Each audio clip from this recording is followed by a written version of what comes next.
Stay tuned, we're about to go art walking.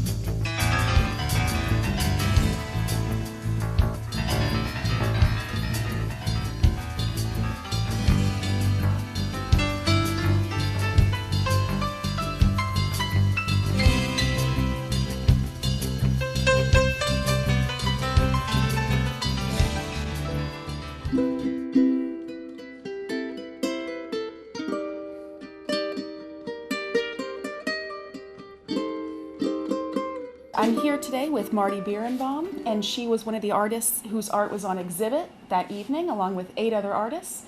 And we're here in Marty's studio, and we're going to discuss a little bit about Marty's art and her inspirations for many of her pieces. And Marty, what was the inspiration for the show on Thursday at the Public Library? The show started with Isabella Cristina Castillo Mercer, came into the Charleston Artist Guild Gallery and introduced herself and began having discussions with me. We met several times, and she's like an ambassador for Colombia, South America. She was born in Cartagena and was a lawyer, practiced in Bogota for many years, and decided to sail. So she jumped off from society and sailed through the South Pacific and the Caribbean for many years.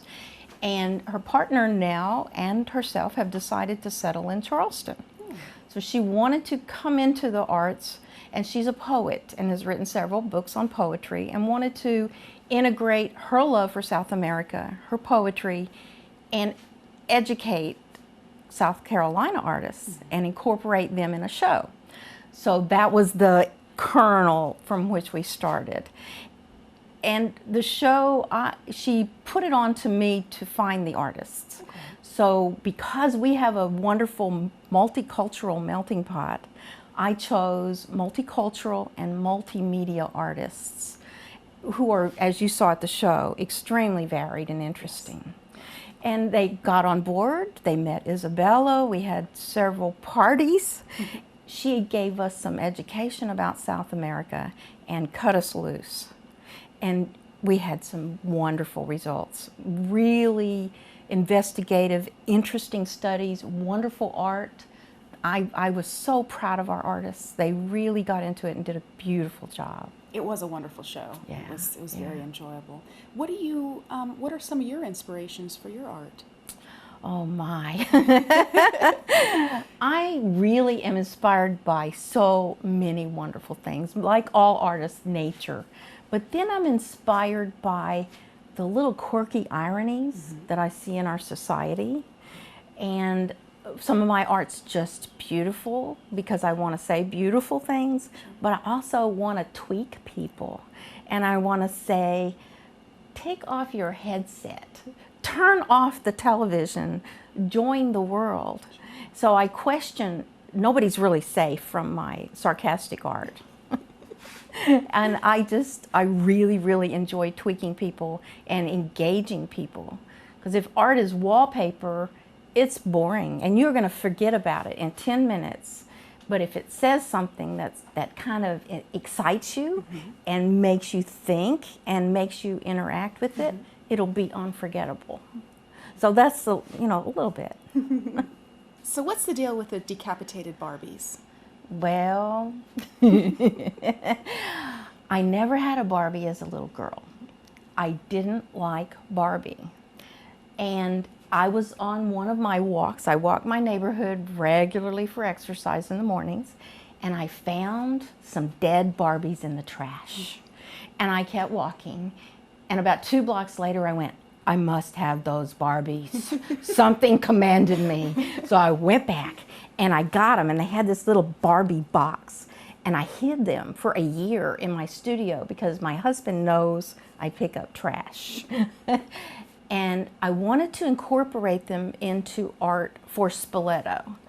I wanted to do some sarcastic things about our South of the Broad society and our Charleston society with Barbie. But how do you get Barbie into a painting?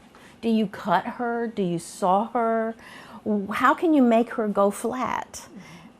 I decided to buy a huge frying pan from Walmart, and I melted her. And as she melted, her perfect little thin thighs began to bubble and grow. I found that so exciting.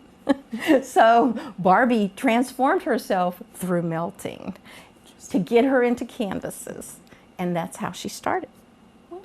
That's really cool. And she has a big future. I have some very large canvases, and I've done one complete Barbie show. Okay. And I will be doing some more Barbie shows. But Charleston was quite shocked by my Barbie show. Yes. So I will be taking the Barbie show to Asheville or Atlanta or New York, somewhere where there's a better venue for very shocking Barbie behavior.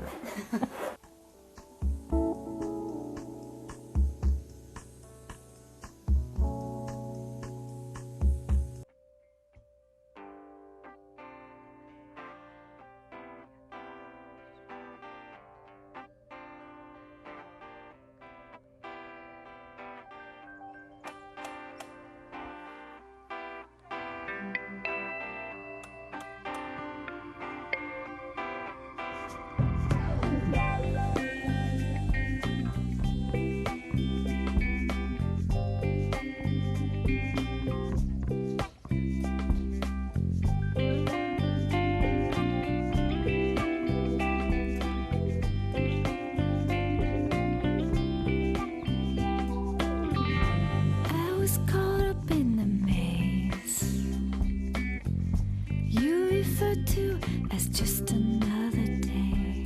I want to go over to the City Gallery at Waterfront Park. It's right on the harbor at 34 Prelo Street. I think that's how we say it.